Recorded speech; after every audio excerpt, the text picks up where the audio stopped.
I was at a very sad place lah. Sebab right now on my left shoulder, I have a metal plate and 6 screws inside here. Ada besi dalam ni. That's why I picked up learning swimming by watching YouTube. This one very crazy. One thing that is hard belajar berenang on YouTube, you tak boleh bawa phone masuk dalam swimming pool kan. Yes. If I speak about kematian, about death, I always smile. Something weird, right? So, Assalamualaikum and very good evening guys. So, today we are back on the second episode of Borak Siswa Podcast. And today, I sebenarnya agak nervous sikit because kita banyak tengok dekat social media. Tapi today, dia datang dekat sini pula. Tapi to be honest, dia macam orang yang sangat-sangat shy, I think. Tapi sebab dia tak banyak share. Dia tak banyak share dekat social media. Okay, this the first thing I memang curious gila-gila lah. That's why I macam invite dia. I think, okay, this one boy, not boy this man can come and I think I shall ask him about what he do lah. Okay, so we welcome Hadi Lukman. Thank you so much for having me. Alhamdulillah. How do you feel? Honestly, very nervous. Very nervous. Very nervous Yelah, for 116 days, I've always been talking to a camera. Yang tak ada direction. And now dapat borak dengan orang pasal, I think, insyaAllah the things that we love kan, Okay. would be something interesting. Okay. And also, you know, untuk tolong someone out there, Okay. it's an honor lah actually, Shadi. So thank you so much for having me here. Okay. Not too bad. Okay. Okay, so I think the very first curiosity lah. Okay. I saw your videos one time, second time, third time. Okay. My first question is very simple. Mana datang accent tu? Accent. Accent. Ramai jugalah orang tanya mana dapat boleh cakap English macam ni sekali kan. English lah. I honestly learn how to speak English daripada kecil lagi dulu. Okay. Both my parents speak English at home. I think most of the time cakap bahasa Inggeris. And then my grandfather is actually mu'alaf. Dia Chinese. Dia Chinese. So you ada darah Chinese? Ada darah Chinese. Walaupun kulit macam hitam-hitam manis Okay, yeah. Tapi ada darah Chinese lah. Okay. And daripada umur yang kecil lagi, my grandfather always taught me grammar. And he always introduced me to books. And masa tu pun banyak tengok cerita kartun jugalah. Okay. So, and I picked that up. And the accent tu memang kekal sampai ke sekarang. Okay, so maksudnya accent English ni semuanya asal daripada macam kecil-kecil lu Betul. tengok kartun, Betul. family. That's the reason kalau orang yang kanak-kanak yang dibesarkan dekat UK ke atau dekat western countries ke, yang balik Malaysia, mungkin kadang-kadang dia tak boleh nak cakap bahasa Melayu, tapi their accent tu is much more pekat. Okay. Because that's the reason when you are a toddler, masa kecil dulu, memang dalam kepala otak kita ni, we fire a lot of neurons. And that's why kita orang Melayu ke, any bangsa lah, we can actually pick up the language within earshot. Kan? Boleh, mestilah, kalau contoh kita nak belajar bahasa Mandarin sekarang, Okay. payah kan? Payah. Ulang pada start balik. Because our neurons are already linked towards each other pasal language yang kita dah tahu dah. Okay. So bila kita nak learn language yang lain, Baru. perlu another way of learning it. Tapi masa dulu kecil tu, all these free neurons bila dia pick up within earshot, that's why kita boleh senang pick up a language. So your first language, tak kisah bahasa Melayu ke, bahasa Inggeris ke, itulah yang boleh fluent. So masa kecil tu lah, any parents ke, what language that you give to them, or even macam bad words ke, benda tu diorang boleh pick up. Okay. So masa kecil you dibesarkan dengan family yang cakap English. Okay. Most of the time, yeah. Cuba cerita like your study journey. Lepas masa kecil you sekolah mana ke? Kau tak nak cerita sekolah pun. Okay, cerita je lah kan sekolah. What happened to your school, house life, and then tiba-tiba you masuk university and now you're working. I think I went through a normal punya hidup budak Melayu lah kan. Pergi sekolah kebangsaan dekat Taman Bukit Maluri. Lepas tu after that I went to Malay College Kuala Kangsar, MCKK. Okay. So ada buddy lah dengan PMX. So I went to MCKK and after that I flew to Canada. Okay, that's why I'm talking about. So when I flew to Canada, kalau nak cakap bahasa English ni, when I flew to Canada, I think one thing that I am proud of to be Malaysian as well, and coming from an education system from Malaysia, daripada sekolah kebangsaan, sekolah menengah, sekolah asrama, and when I went to Canada, 4 years I've spent with all these Canadians dengan Mak Saleh apa semua. I've spoken to them apa semua, And the moment I nak balik Malaysia dah, and I remember some of my friends ask me, so Hadi, where are you going for your summer break? Dia cakap, I'm going to stay here in Kelowna for a while, Kelowna, British Columbia, Canada, and then I'm going to go back home in Malaysia. And most of the time they are surprised. So, you're not from Canada? So, your English is very good. Yeah. Alhamdulillah, because I grew up learning English, and I also thank all my English teachers lah daripada sekolah bahasaan, sekolah menengah. And I think that's a success story of our education system kat Malaysia. And I'm really proud because some people think yang to be English is you need to be in a Western country. Yeah. But there's nothing wrong with But the accent tu you dah buat masa you dah kecil lagi, then you must sampai sana the same accent lah, to be honest. whatever you're hearing right now macam tu lah borak dengan Mak Saleh Before you go to Canada, this is the accents yang you speak. Betul ya. Okay. Daripada before I went to Canada pun, Alhamdulillah masa dekat MCKK, I was given the opportunity untuk jadi head prefect. Head prefect, So masa 2017 tu, my whole Form 5 tu, every single assembly, I gave a speech lah. Okay. So masa tu jugalah I fell in love with public speaking. So I enhanced my communication skills, enhanced my public speaking skills. So yeah, this is what it is right now lah, Alhamdulillah. Canada study apa? What you majoring in right now? What you major in dulu? Data science, analytics. Okay. You study IT juga technically. Data science Data punya part lah, science, the data numbers and analytical parts lah. 4 years. 4 years, Alhamdulillah. Sponsored by? Tenaga Nasional. Tenaga Nasional. Okay. Cuba cerita sikit. Like, ni mesti semua orang nak dengar. Sekarang ni pasal SPM tau. Ya, betul. Mesti orang nak dengar. Kan? Yeah. So, Tenaga Nasional, how much do they give? How much do they give? I would say $1 million. To invest in me, I think to invest in one soul untuk pergi belajar dekat luar negara, 1 juta, I would say. Ringgit Malaysia? Ringgit Malaysia. 1 juta ringgit Malaysia. Monthly berapa dapat allowance dia bagi? Allowance, can't really remember, tapi boleh survive lah, I would say. Dekat sana. In a selesa way, comfortable? Selesa way, comfortable way. Selesa untuk jadi student lah, untuk belajar. Yeah. And especially dekat Canada tu, the living expenses is really not that cheap, I would say. Macam nak compare dengan KL juga, really high expenses. But I also find ways to find income lah untuk survive kat sana. At the same time, Apa you buat? I'm actually a videographer. Oh. I work with my university since my second year until my final year as the lead videographer untuk all the sports teams dekat my university. Okay, so I shot for all the sports teams, basketball, volleyball, soccer, bola, rugby, cross country, all the sports are basically. I was the main videographer. So you main videographer, bawah-bawah tu actually ada Mak Saleh yang akan follow you. There will be. This is new. Yeah, but I started by myself. Masa tu because I went to university in 2020. Masa tu COVID. Like the university was dead. Sports was not something yang popular masa tu. Tak ramai student dekat campus. But Alhamdulillah dapat juga fly masa tu. And I got that post 2021. And I was the only videographer masa tu. Sebab ada boss yang my boss tu, Jamie Howison nama dia, baru masuk ke faculty ke unit creative media tu lah untuk my university tu. And he hired me. He trusted me. Masa tu I didn't have any portfolio to show other than I've shot ada video-video my kawan-kawan main bola lah. Video sendiri buat, sendiri suka, and I just showed him to him, and then he believed in me.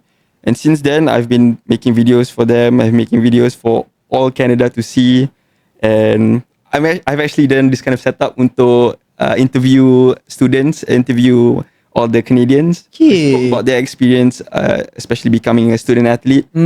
So, and at the end of the student year, I've made a film lah, a recap of all the season punya highlights of the year. So, I've done that for 3 years. Yeah. They pay well? Alhamdulillah, really well. All my income from the job that I do, and then I post it on social media as well. Orang-orang Mak Saleh keliling my neighborhood tu, my town tu pun also outsource me to do some of their work. And all those money that I got back sebelum balik Malaysia, kosong. Okay. Jap. Apa jadi I ni? have nothing saved at all. Kejap. It's insane, right? I have nothing saved at all. Okay, let's say satu job lah kita say. Okay, kita say on average, okay? Satu bulan, once month lah, berapa you dapat? Canadian berapa? Canadian dollars? Canadian dollars. Okay. Kalau convert, I would say RM4,000 lah. RM5,000 tak siap. Let's say you study 4 tahun. Okay lah, let's say you start second year kan? So 3 years lah. 3 years, 1 year around 40,000 kan in Malaysia ringgit. Yeah. 100k.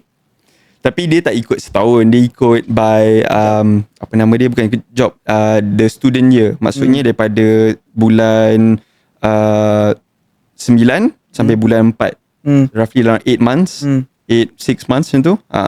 So that is masa belajar je lah dapat. Okay. Masa cuti semua tu tak dapat lah. But the main reason why I say I have no savings at all after coming back home is because I use all of it to enjoy my life dekat Canada. I could say I've travelled from Vancouver is the west side. Travelled to the east side, which is Toronto. Then I've travelled up north as well. So Canada tu lebih kurang nak cakap dah boleh cover lah. Alhamdulillah semua in the span of 4 years. So you travel using all that money Yeah. sebelum balik Malaysia? Sebelum balik Malaysia. Berapa lama nak habis masa tu? Travel. Memang dari 4 years tu, every time it's summer break atau winter break, You use all that money? Use all that money. Yeah, Okay. because I know I'm not going to be there in Canada anymore. It's so hard to go back to Canada, especially kat Western country ni. Flight ticket daripada Malaysia ke Canada itself is expensive. So might as well dekat situ like just have fun, and especially you are in your break, your student break. Kan bila dah kerja ni dia kena apply untuk cuti 2-3 minggu lah apa semua. My mentality was like I'm not going to be 23, 24 years old anymore. So might as well like, you know, just go big, just go have fun. Yeah. I mean, get to see the world, you know, can't complain. Okay, you like travel all of Canada kan? Yeah. What you say yang macam the very best thing yang you rasa after you travel? It is true yang the bukan stereotype, but the thing is Canadians are really kind, are really nice. Okay. So they're the person yang if you go to a simple macam isi minyak kan, they will be like, hi, how's your day? Dia akan senyum. Lepas tu bila you habis interaction tu, dia cakap okay, have a good one. They will always start with a hi and always finish with a have a good one. So they always wish you well and they will always try to communicate with you. It doesn't matter if you know you don't look Canadian at all, but they will always be kind to one another. I think the culture itself there is very, very fun lah to be there. So I think I really had fun being with Canadians itself, because kat Canada tak sama dengan macam kat UK. Kalau kat UK punya study life, you would see ramai sangat orang Melayu. No offense, tapi ramai sangat orang Melayu kan. Tapi kat Canada memang tak ramai orang Melayu at all. So it pushes me to be more out there lah with Canadians, with other people from all over the world, for me to learn about them, for me to mingle around them. Sebab my community masa dekat Canada tu macam 20 orang je. Okay. 20-30 orang je. Raya tak ramai orang pun. Kita buat open house dekat satu rumah. Satu rumah dah habis. Dah. Okay, balik, jom balik rumah tidur. Buka puasa pun kita study pun jumpa 20 orang, 3 orang tu lelaki perempuan lah total. Betul. Yeah. Okay. Really not that much. So you are always like amongst other people and the Canadians and all the international students. So that's the experience yang I was grateful for lah. Okay. So, tapi dekat Canada ada tak like stereotype apa Islamophobic ke? Tak ada. Pernah experience ke tak ada? Islamophobic. I think everywhere ada. Okay. Right. I would say masa especially during that time pasal the Gaza and Palestine tu, it was really tense, and masa tu pun ada banyak rally, ada banyak protes apa semua, benda tu biasa lah. Okay. But one thing that I feel I didn't even realise pasal the Islamophobia punya thing. Okay, so I realised more experience lah. because I realised more of the empowerment of Muslims over there. Okay. Walaupun dekat my community, my one whole big town tu, I would say sebesar macam, nak cakap besar macam KL pun boleh kata besar macam KL jugalah, Kelowna tu. Ada satu masjid je. Okay. Satu je masjid. Satu je masjid. satu KL, kita berkata satu KL ni. Tak adalah nak Solat cakap satu besar KL lah. Cakap okay lah, let's say Maluri. Jaya lah. Still besar juga tu. We say like that besar of a community, ada satu je masjid. So nak sembahyang Jumaat semua orang akan pergi Masjid Putra. Something like that lah. Tapi masjid tu memang masjid comel je. And everyone is there, the community is there. And pasal all the protests, all the Muslim empowerment, I think that's what I see more than the Islamophobia kind of thing lah. Because at the same time, I feel like there's a lot of Canadians that are silently supporting us. There are always people yang verbally supporting us. I also see there are people that support us silently. Because yelah, I will understand kalau coming from them, mungkin rasa macam janggal untuk support benda yang diorang tak rasa benda ni. Tapi lama-lama bila kita tunjuk yang this is not about religion, this is not about race, but this is about humanity, this is about human, and then they start to open up lah. So Alhamdulillah, there's nothing much of Islamophobia masa kat sana. So whatever you see on the news is so much different from what you experience day to day bila you duduk sana. That's what news do lah kan. Orang nak abuse dia. Yeah, betul, I agree. And Alhamdulillah 4 years I feel absolutely safe lah kat sana. Especially my friends yang bertudung, yang berhijab. It's not something weird to see anymore. You would see people wearing hijab, you would see Muslim women freely living their life kat sana. So it's really empowering and positive to see lah. Okay, so after you Canada, you finish your 4 years study, then you come back to Malaysia. Yes, I have to come back to Malaysia. Then you kerja Unit 10. Unit 10 kerja kat TAB. Unit 10 kan? Okay. Kerja kat TNB. Until lah berapa tahun dah kerja TNB? 2-3 tahun. Baru 1 year and a half. 1 year and a half. Okay, dia confirm contract lah kan? Bonded lah, 5 years and a half. Like 5 years and a half to go. So total 7 tahun lah. 7 tahun, okay. 7 tahun untuk tampung balik sejuta tu. Sejuta tu. 7 tahun. So now dah setahun setengah. 5.5 more years to go. But I don't see it as a bond, honestly. I see it as they invested in me. Yeah. For me to contribute back to them. And at the end of the day, kita bukan perlu kerja untuk 7 tahun je. Kita perlu kerja sampai bukan sampai mati lah, sampai at least 60 years old lah, until we retire kan. So knowing that after my 7-year bond pun I would still be accepted in the company, I'm actually happy. Rezeki. Okay. Tak senang nak cari kerja sekarang. Okay. So it's actually rezeki lah, I would say. Alhamdulillah. Masa lepas SPM dulu memang target TNB ke ataupun memang tak juga. Tak juga. This is one of the choice lah. After my SPM, Alhamdulillah I did okay. Alhamdulillah boleh apply untuk a lot of scholarships. I did apply everywhere and dapat TNB. So syukur. Okay, so now you still bekerja at TNB kan? Yep. Okay, now comes the very very curious part. How do you start content creation? That's a very good question. It actually tak ada kaitan pun dengan any of my work apa semua, but I think it really comes within from realizing that I was at a very sad place lah. Sebab right now on my left shoulder I have a metal plate and 6 screws inside here. Ada besi dalam ni. Sebelum Syahidi tanya kalau lalu airplane bunyi ke tak, kalau dapat soalan tu memang kaya weh. Takkan bunyi. Bunyi sekarang takkan bunyi. Dia tak gerak. Tapi kalau sejuk-sejuk macam ni boleh rasa sikit lah. Yeah. Macam mana benda tu ada kat situ? So I got injured playing basketball. Ada orang rempuh my shoulder, lepas tu tulang dia ternaik lah. Ternaik. Dislocated. Doesn't call dislocated sebab ligament tu betul-betul fully koyak, ruptured, so that tulang tu terkeluar lah daripada alignment dia. So what I need to do is dia letak metal plate tu balik dan turunkan my tulang lah supaya ligament and so on boleh heal properly. Berapa lama dia tu? Now it's already 145 days, 140 days. Okay, so because of that you start buat content. Betul, because at that point, right, sebab before my injury tu I had a lot of say highlights dalam 2025. Okay. Before I got injured tu I was MVP, most valuable player untuk satu tournament kat dalam Inter TNB juga, Sukan TNB. And before that I was also playing, I would say, my best basketball lah untuk my teams. But then bila dapat injury tu, and then suddenly I'm always a fit person. I always like fitness. I always like to exercise, I would say. But bila dah kena injured tu, and then the mind absolutely goes away lah.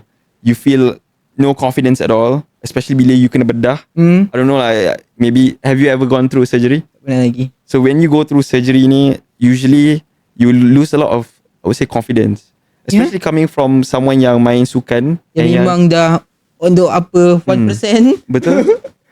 And then you feel like sekarang You tak boleh main dah. dah tak boleh main dah. Ooh. Lose your confidence lah. Macam bila lagi nak main sukan yang kau minat kan. Okay. So at that point dah lah tak boleh nak gerak tangan sangat. Masa tu tidur pakai baju kemeja je ni. Sebab tak boleh nak sarung t-shirt kan. Okay. Tidur pakai button lah. Sebab it was really painful and tak boleh nak straight tangan pun.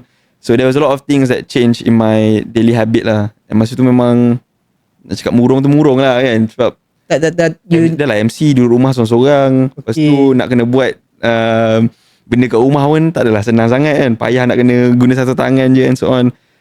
And then at one point I was like, okay, I need to do something to build my confidence up lah. Okay.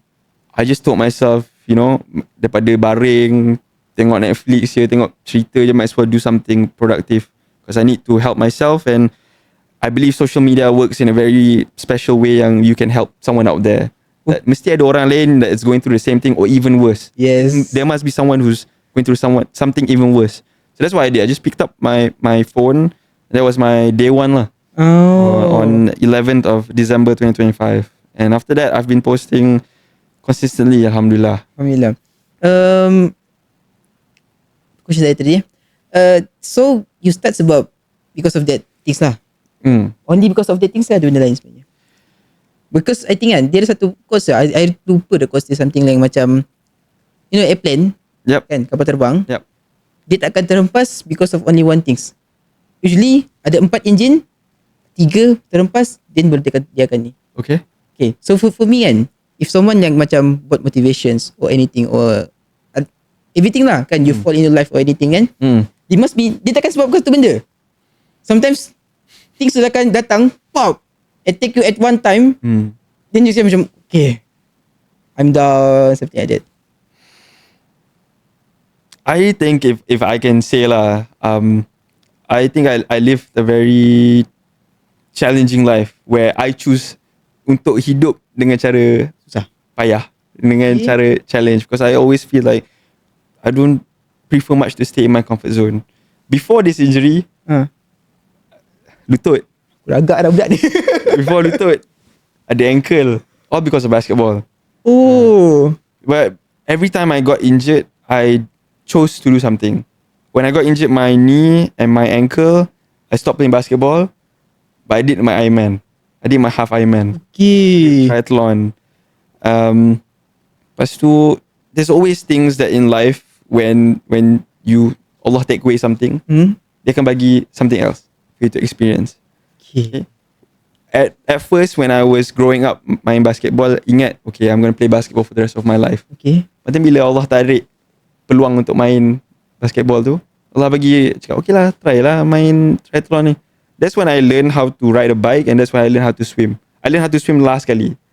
Okay. Learning how to swim at the age of 22 years old compared to budak-budak yang belajar 8-7 tahun, malu tu. Duduk satu pun Diorang dah laju, kita orang baru lah nak start.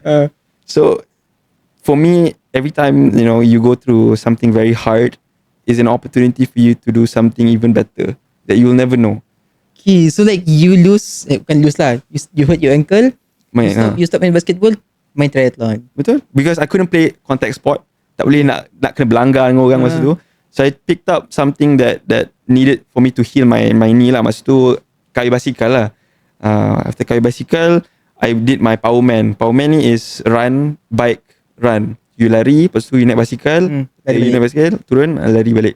That's one of my first multi-sport events. So, bila dah join community multi-sport ni, ramai orang dah join lah hari. So Ironman. That's why I picked up learning swimming by watching YouTube. This one very crazy bro. Yeah. You belajar berenang by YouTube. One thing that is hard belajar berenang YouTube, you tak boleh bawa phone masuk dalam swimming pool kan. Yes. So what I did was I always tengok YouTube tu before I go to the pool. I write it down on a piece of paper. Lepas tu letak dalam satu plastik yang ziplock tu. Ziplock tu. So every time masuk pool, I put that paper tu letak kat tempat yang atas pool tu lah. So every time I kena baca benda tu.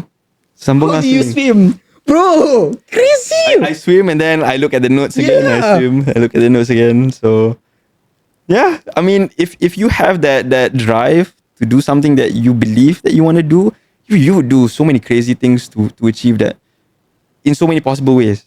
And you would think that I would do that is something crazy, but that was a method for me to learn, for me to push outside my comfort zone. Yeah. I wouldn't wait for someone to say or someone to coach me. Tapi rezeki dia, I showed up to that pool every single day alone with that notes that I have. Lepas tu ada coach ni dia perasan. Everyday budak ni turun. Everyday budak ni tengah struggle. Tak boleh pun nak finish a 50 meter lap. And since then that friend, I would call him Haziq Pio. He was my first coach ever. Untuk dia masuk pool tu dia ajar. Itu sebenarnya Allah tunjuk yang no matter how many times you show up doing something, even though alone, Allah akan hantar orang untuk, betul kan, your form, tunjuk lagi ilmu yang lagi baik. Selagi you ikhlas buat benda tu untuk diri sendiri you, untuk things that you really passionate about, Allah akan bagi you benda lain. Allah akan tunjuk you dengan orang ni. Allah akan bagi rezeki you ni. And since then, when I first started swimming, ya Allah, rasa macam nak melemas. I can't believe I finished swimming. Masa tu I did my first triathlon dekat Canada. First triathlon. My first triathlon was already an Ironman. Half Ironman. Crazy. I already How did. many kilometers lah? Masa tu swim is 1.8 kilometers. Cycle 90 km. 90 km. So lari half marathon. Half Ironman, yeah. Okay. And then after you dah ni pula, you start buat content. Yep, yeah. Okay. So the lesson here is memang every time Allah tarik something, Always God please want to come. believe that ada benda lagi baik akan datang. Okay. This is inspiring last year. This is very, very inspiring. Yeah. So then sekarang you kerja semua okay lah. Should be very, very fine lah. The corporate life is always demanding, especially for someone yang baru masuk kerja. Okay. The corporate life is always going to be a challenge. Yeah, I think you pun boleh consider fresh grad. Because orang kata fresh grad ni actually bawa 2 tahun lepas you graduate. Okay, you consider fresh grad, yeah. I would consider myself as a fresh grad lah, but I would say the corporate life is very demanding. And one thing yang I've always felt, I think all Gen Z yang felt, is bila kita rasa macam tertekan pasal kerja kan, the first thing we feel like, So resign. kan. But as someone who always wants to build dia punya mental strength, benda tu sebenarnya kita kena cabar diri sendiri kita every day. Sebab bekerja ni memang tak senang. Kan? Okay. You are expected to finish work and meet deadlines. Dia bukan macam universiti je. Yes. Kalau you tak buat ni, you get A ke B ke C ke D, lantak lah. It's your life. Whatever you do inside the company when you work, semua tu reflect balik the performance of the company. Accountability, exactly. Yes. You are paid to do a certain job and you are expected to deliver. And sometimes, especially for me yang baru sangat, I would say junior, some people might give you more tasks. And I've always heard people, including the generation Gen Z, this is not my job scope. I wouldn't do that. Agree. I agree. And sometimes I would like to use that card. That card. Exactly. Macam I'm not paid to do this, but why are you giving it to me? But there's only a few people who sees that as an opportunity to get better. Yes. And when these people see an opportunity to get better, that's when they jump higher, and higher, and higher. From those people yang macam, this is my job scope. Tak ada pun dalam jam Exactly. 14. Yes. So, I think when a certain Gen Z or a certain 20-something-year-old learns how to be agile lah dalam kerja, that is when that person is going to outperform everyone. So the mentality here is, bila orang tertekan je apa semua, the first instinct is, aku nak resign now. First instinct is like, okay, how am I going to take this as a learning opportunity? Because if that boss, for example, dia dah kerja tu 30 tahun, bagi you kerja, it's a special honor. Okay, this how you treat that works lah. Special honor. Because sometimes kita tak perasan kita capability diri kita. Kita tak perasan yang kita ni mampu boleh buat. Yeah. Kita nampak task tu A to Z sudah payah dah. Sedangkan apa yang bos kita bagi ke apa semua, sometimes he or she sees something in you that you need to They want you to grow. Exactly. Yes, exactly. So every time you are faced with something hard, I mean, you can complain. I would say you can be rasa macam gelisah ke, rasa susah payah ke. That is all part of learning. Because the way kalau you nak train your brain tu betul-betul nak be sharp and be mentally strong, that's how you need to do lah. You need to go through benda-benda yang susah. Kalau benda payah sikit and you feel when you resign, when you jump to a new job, would you think the next job is going to be much more easier? Yeah. The more you repeat of avoiding hard things, the more it's harder for you to actually grow. Yeah. Yeah, this quite interesting lah juga. Sebab I pun actually quite fresh grad juga lah kan. So kita I pun rasa juga actually that things sebabnya we all need that kan. Kita perlukan that kind of task. To be honest kan, my first day okay, I tak tahu nak buat apa. Kan, okay. Dia baru kan. And then dia bagi kita, okay, I can take this. Exactly. To be honest, I pun macam, I remember masa I intern pun actually, kan. I remember masa I intern, the thing I do is, I minta job daripada department sebelah. Wow. Yeah, that's what I do usually. Because my department dah tak ada kerja. Kan, you are intern kan. Of course, dia akan bagi you kerja-kerja, debugging or anything kan. But, you boleh siapkan benda dalam sehari. And then, oh my God, bosannya. And the fact is, for me lah, kan, lagi susah buat busy daripada actually busy. Betul. Payah. Payah busy. Cuba tengok busy, mesti tengok masa, mesti tengok orang lain. Lepas bila orang lalu kau macam pura-pura je. But that's one thing yang I read a book called How to Think Like a CEO. And one of the traits that top management suka budak-budak muda ni buat is being proactive. Really being proactive. Sebab at a high level, bosses ni, dia tak ada masa nak fikir pasal kau. Yes, exactly. Dia ada masa, dia kena fikir pasal company tu, dia kena fikir pasal 1000 masalah. Yeah. If you can take an opportunity to be proactive and solve one problem of his, he will remember you for the rest of your life. Yeah. For his life. So be proactive lah. So that be proactive ni bukan cakap dalam kerja je. In anything, in sharing kindness, dalam bersedekah, dalam tolong orang lain, dalam we doing content and we sharing good things. It is all proactive. Tak ada siapa pun bagi tahu Syahdi kau kena buat content hari ni. Yes, no one it is your initiative. It is so proactive to do that for other people. And when you are proactive, people appreciate that, and people will remember you for doing something out of your way, out of your time untuk tolong orang lain. Yeah. So that is why CEOs appreciate people who are proactive. Walaupun benda tu kadang-kadang kita deliver salah ke apa semua kan. But still it is a work in progress, man. Yeah. People appreciate you are doing something. Rather than sit there, this is my job. Yeah. But I agree. Because I have a few interns dekat around my office I see, they don't really know what to do. They just wait for a job to come to their plate. So selagi tak ada siapa kacau, okay lah, relax lah kan. Buka Word, update dia punya intern report. Bukan nak put them down, because it's a, bila you masuk office ni, bila you masuk the corporate world, it is an opportunity for you to learn. And jangan fikir kerja ni macam satu bebanan, tapi kerja ni adalah satu ibadah untuk tolong orang lain juga.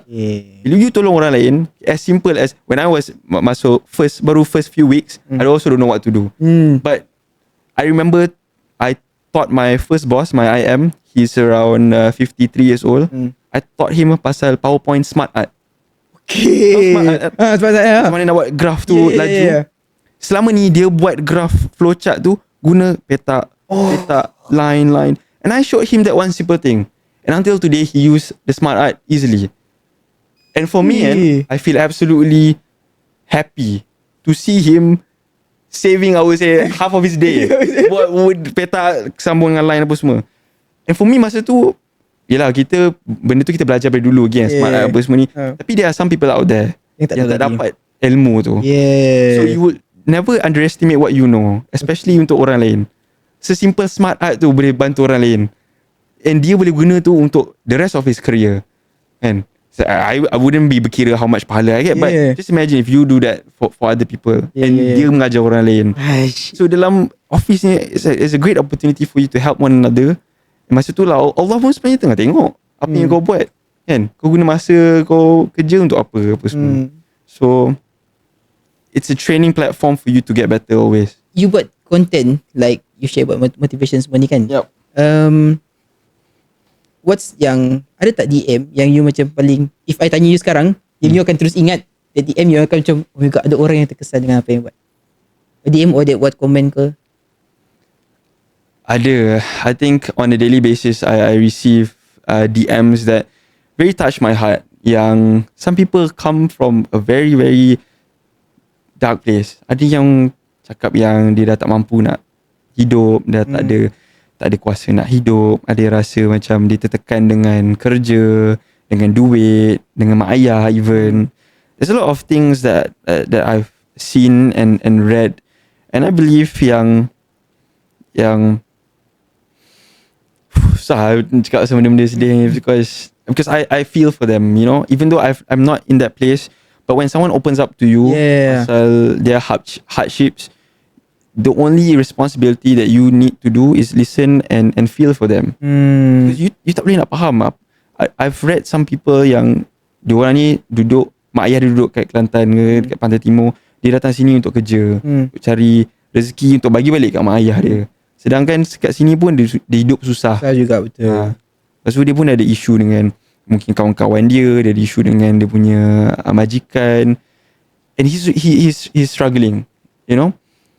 So one thing that I learn, especially bila dah put myself out there pasal content ni, and a lot of people sharing their stories ni, you are never alone. You're not struggling alone.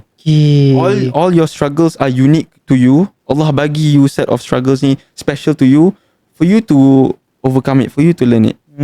But for me as a human being, and boleh dengar apa Syaidi punya masalah atau siapa punya masalah tu, how can I help you? How can I make you feel better? How can I make you do something after this? And that's the most important thing lah, what I've learned, especially bila dapat semua comments and DMs ni. It's because at the end of the day, I think kindness glues everyone together. If you cuma kan you share something that you're struggling, I'll be like, lantak kau lah. Have a nice day, I have my problems too. You would feel like this world is cruel. You would feel like nobody's going to listen to me.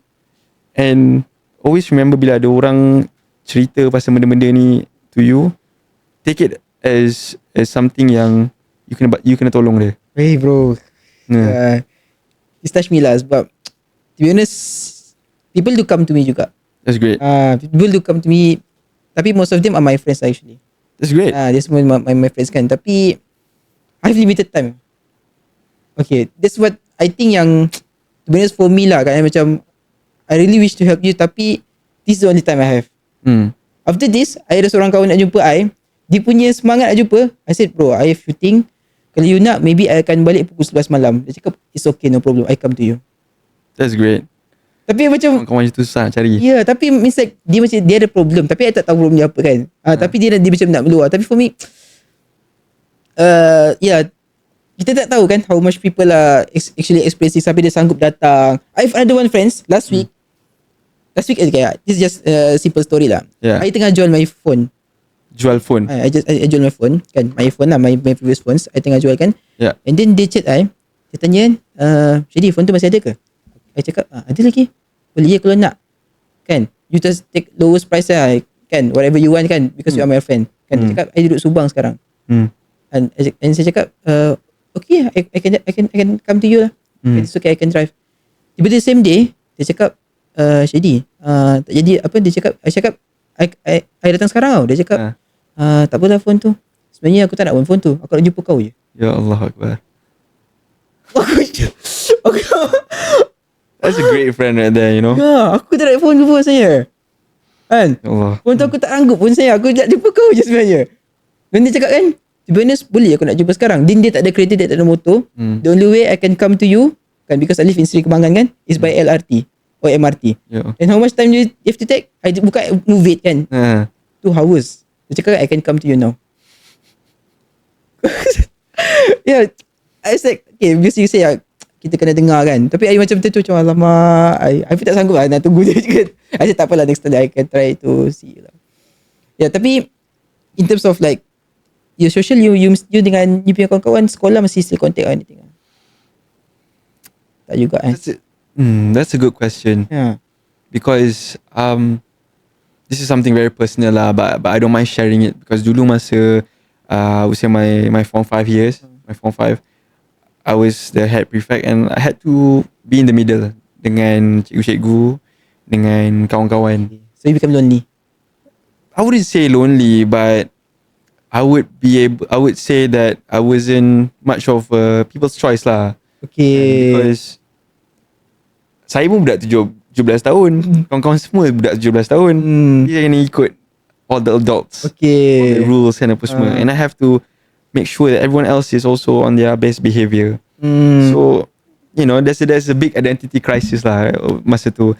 I want to be part of my friends, but at the same time I need to do the responsibility that I need to do.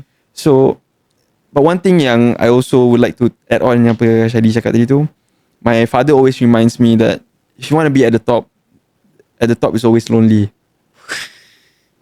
Same things to bosses, same things to high performers, same things to leaders. They will always be lonely up there because you seorang je kat atas tu and everyone else is below you, you know. And some of they support you or they are going against you.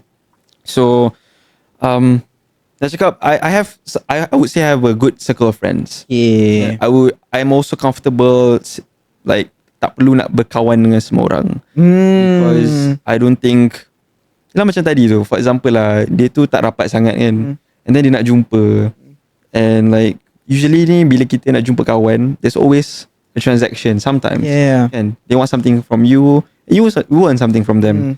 But when you are true friends with someone, you tak kira pun apa you boleh dapat daripada dia dapat you just want to be in the presence of them. Yeah. So I do have friends that always support me in everything that I do. They always make sure that I'm doing okay. I'm not alone because and you know, you don't need to have 100 friends. You only need 5, 3, or even sometimes 1 friend. And that is more than enough. Yes, you know, yes. to go through this life. So when you invest your energy untuk seorang, 2 orang, it's much more valuable when you invest to 100 people that you sometimes you wouldn't even know if, you know, they wish you well or not.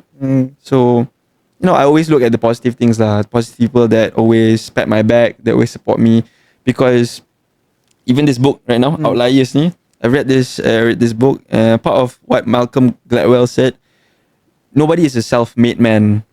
No matter how low, Nobody is a self-made man. nobody is a self-made man. No matter how successful you are, no matter how great you are, you tak pernah bina benda tu seorang-seorang. Okay. Jangan fikir yang you bina empire kat dunia ni, you ni, legacy ni seorang-seorang. Never think of it that way.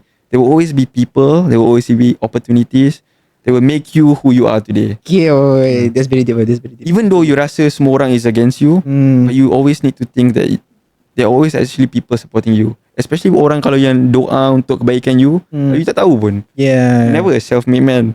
And one of I would say my mother punya reminder to me, she's like my main supporter. I love her to death, to Jannah, and she always tells me that, Hadi, you can do whatever you want in this life. You can be great. You can go chase your passions, but always remember that you're just a man. And you can never do it alone. You can't do it alone. You just a man means like if someone shot you right now, tembak you with a bullet, no matter how rich you are or how, you know, muscular you are, you will still feel pain. Yeah. You know, if someone breaks your heart, you will still be sad. Yeah. At the end of the day, no matter how great you are, you're just still a human being. You're just still a man. So always remember to be humble lah. That's the main message. My mom always says, jangan fikir yang you lagi baik pada orang lain. Always bawa orang lagi baik daripada kau. Kalau orang tu tengah struggle, bawa dia lagi better. Tak kisahlah if she performs way better than you, clap for them, be happy for them. All of this kan, apa yang you cerita semua ni kan, dari awal sampai akhir, I think semua ni becomes your main content now. Setuju tak? And after you buat this kind of content kan, I think for 4 months lah kan, I would say kan, almost 4 months. What's the most, I think what I would say the biggest change ataupun the biggest impact yang you have? Biggest impact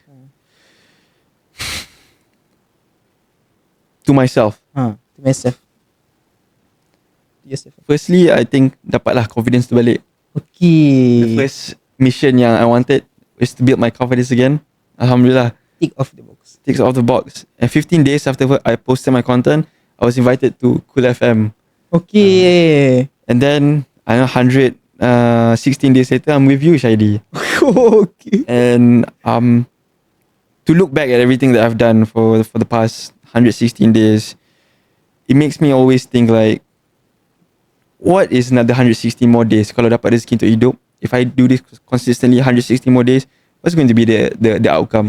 What is very expensive though. Kan? What is the impact that I can get if I keep on doing the same thing? Which is my simple mission, my simple daily mission, I would say, is just to help someone out there, at least one person. At least one person that comments on the video, thank you. Tak perlu pun nak tunjuk emoji ke, boleh cakap terima kasih. That makes my day more than enough. I feel absolutely accomplished. They don't need to tell me that I am a great person, because they don't need to tell me that I am who I am, whatever. I don't need. I just need them to feel that they are listened, they are heard, and I'm supporting them in a way, no matter who they are. Because words, apa yang kita cakap ni, is something that we can always remember sampai like bila-bila. And faces maybe not, but words. Yeah. The quotes that I always put in my videos, I don't remember who says it, daripada Mak Saleh mana ke, daripada siapa ke cakap ke, but I remember those words and it will stuck to me forever. And so the impact that I have, especially to myself, I think it makes me always feel like benda ni adalah satu sedekah jariah. Apa-apa yang kita post kat online ni, we always be mindful that orang akan tengok.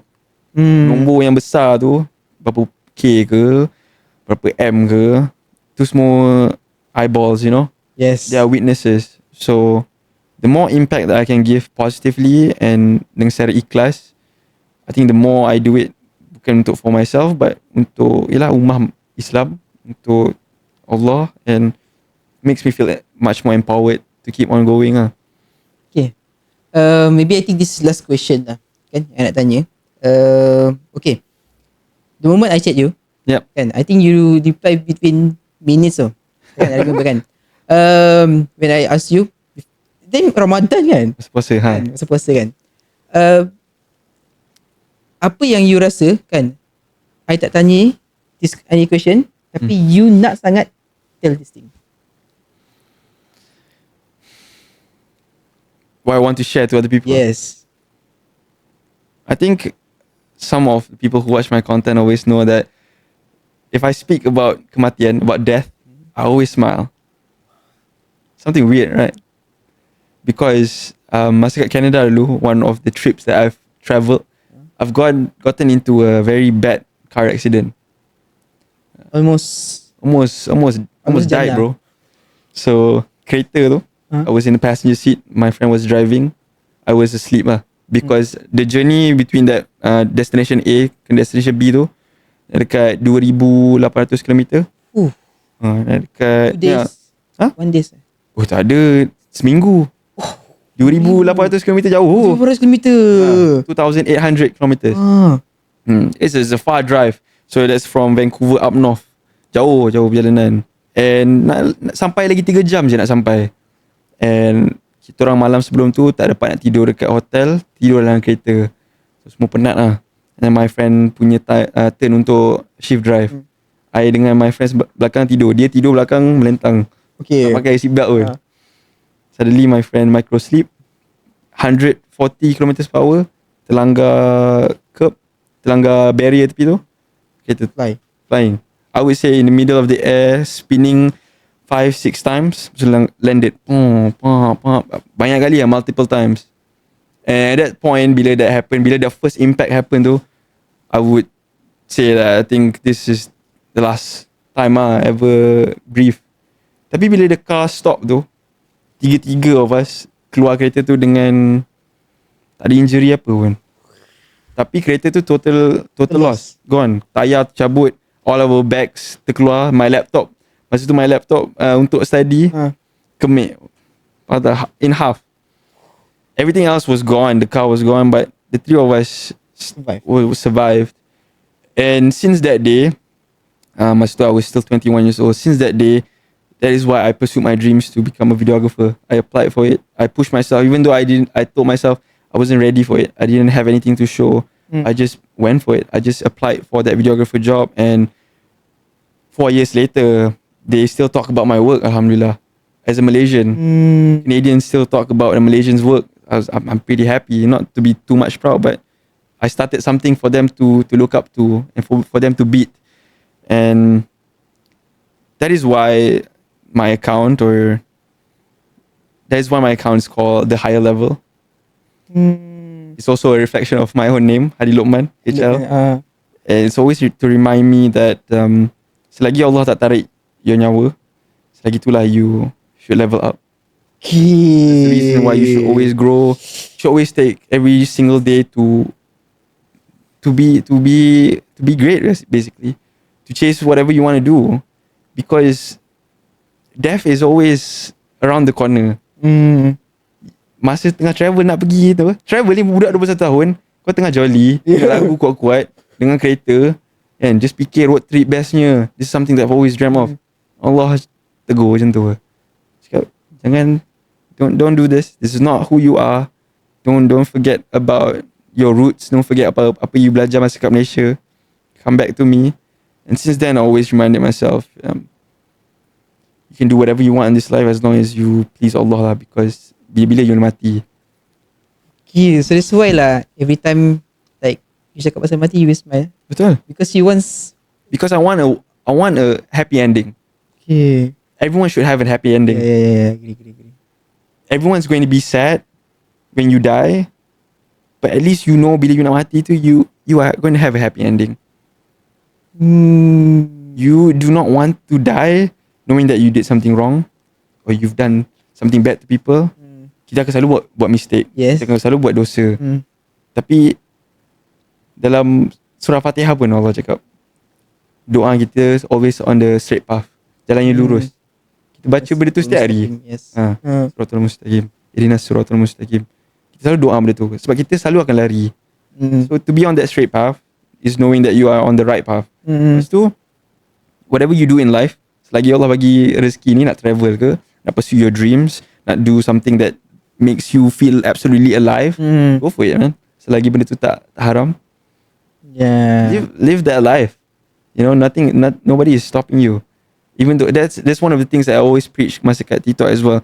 People will always be scared to put yourself out there because they would call yourself cringe or call yourself macam influencer ke whatever. But what you're doing is honestly daripada hati tu, daripada sincerity, daripada ikhlas. Me and you, we are human beings. We're still doing this. We're still talking. And for years to come, I'll always remember this conversation. Yes, I agree. Sangat-sangat agree. So, that is life. Small moments that will build up for, if you're lucky, 80 years of your life. If you're lucky. Yeah. But some people forget that they need to spend 80 years. So, death is around the corner. So, make the most out of it. That's why I always say, never waste potential. Go be great. Every day is another day to become higher level. Okay. Exactly. Yeah, I remember this. Okay, guys. So I think that's all. Yeah. It was a fun conversation. It was very fun conversation. Yeah. It changed me a lot lah about how you see people. But I thought making content about motivation once pernah long time ago. Tapi I don't know, macam it's not, I don't know lah kan, rasa macam it's not me lah. Yeah, that's why I become like educational something like that. But this type of conversation kan, I think I need this lah. Yeah, sumpah, it's like the perfect moments, you know. One thing you said just now is you think this is something not right for you, kan? But it's something that you want to do, correct? Yeah. Kan? Pernah try tak? Something that you want to do, but you feel like it's not right yet. How many times have you tried doing that? Only once. Few. Few times. Yeah, but yeah. Two, I would- two, three. Shadi, I would love to see you do motivational stuff because you have beautiful things to say juga pada orang, right? Sometimes I love this one quote. I think I also want to end with this quote. Like, if you want to be respected and impressed, be perfect. But if you want to be loved, be vulnerable. Okay. Being vulnerable means you just feel all the emotions of being a human being. You want to cry. You want to laugh. You want to have fun. But sure, yeah, you're a human being. Exactly. Okay. Exactly. Why are you saving your tears for? For what? Because you want to show that you're strong. You are strong because you cry, and then the moment you realize that, you will become better. That's the moment of strong. And the strong is not just holding that feeling back. Strong is you letting yourself feel what you need to feel, and then you do something better. You go back to Allah. You do something better. You keep on leveling up. People who cry, people who go through all these hardships become better. So don't hold yourself too back. Just let yourself feel. Be yourself. Have that essence yang I'm a human being. Allah bagi perasaan ni semua for a reason. Yeah. Thanks bro. Yeah, I really need that. Okay. Sampai tangan kanan tak pula. Nervous sikit. Okay, so guys, so thank you. And I'm like, thank you lah Adil Kuman for coming all this way. Dia baru balik kerja tau. Dia sanggup datang ke sini juga. Kena sambung.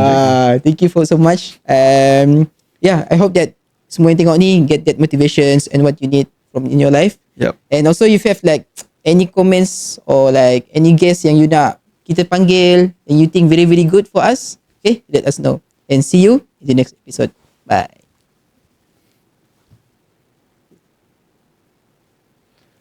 Habis. Yeah. Alright. That was fun, boy.